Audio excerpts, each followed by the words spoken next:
საზოგადოებრივი მაუწყებლის სამეთვალყურეო საბჭომ მთავრობისგან შეთავაზება მიიღო, რომელიც მაუწყებლისთვის ახალი შენობის აშენებას და ალტერნატიული ფართის გამოყოფას გულისხმობს. როგორც ბურდის თავმჯდომარე მოამბესთან საუბრისას განაცხადა, მაუწყებელი შეისწავლის ამ წინადადების დეტალებს და უახლოეს პერიოდში პასუხს მოამზადებს. ამავე პერიოდში შეჩერდება ტენდერი, რომელიც ნიუსრუმისთვის ახალი შენობის აშენებას გულისხმობდა, თუმცა ბურდის თავმჯდომარის ცნობით ტექნიკურ გადაიარაღებაზე ტენდერის შეჩერება არ იმოქმედებს. მაუწყებლის დირექტორის მოვალეობის შემსრულებელმა საკითხი დღეს თანამშრომლებს გააცნო. საქართველოს მთავრობისგან მივიღეთ წინადადება საზოგადოებრივი მაუწყებლის ინფრასტრუქტურის განვითარების შესაძლებლობასთან დაკავშირებით, მათ შორის ნიუსრუმის განვითარებასთან დაკავშირებით.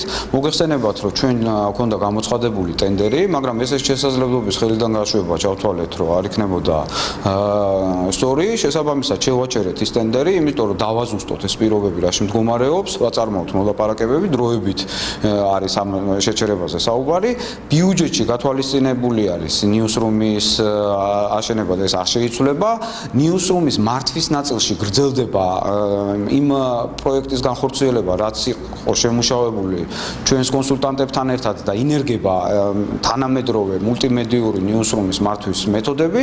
შესაბამისად, ამ პერიოდში ჩვენ გვეძლევა შესაძლებლობა, რომ საზოგადოებრივი მაუწყებლის მთლიანი ინფრასტრუქტურა განმავითაროთ და ამიტომაც იქნა ეს გადაწყვეტილება მიღებული, რაც ჩემი აზრით ძალიან კარგი ნაბიჯი იქნება იმისთვის, რომ საზოგადოებრივი მაუწყებელს კონდეს ისეთი პირობები სამუშაო, მათ შორის მართვის სისტემები ისეთი, რომელიც თანამედროვე მედიას ჭირდება. შევხვდით თანამშრომლებს იმისთვის, რომ მიგვეწოდებენ ახალი ინფორმაცია საზოგადოებრივი მაუწყებლის შესახებ. ზოგადად ვთვლი, რომ მსგავსი კომუნიკაცია აუცილებელია ჯერ პირველ რიგში თანამშრომლებში და შიგნით ორგანიზაციაში და შემდეგ გარეთ გულისხმობ, რომ ამ საკითხთან დაკავშირებით აუცილებელია კონსულტაციები სამოქალაქო სექტორთან, აუცილებლად ეს დაიწყება უკვე უახლოეს დღეებში და ვფიქრობ, რომ საბოლოო ჯამში ყველა იმ კონსულტაციით და კარგად გაანალიზებული საკითხით მივალთ ძალიან კარგ გადაწყვეტილებამდე.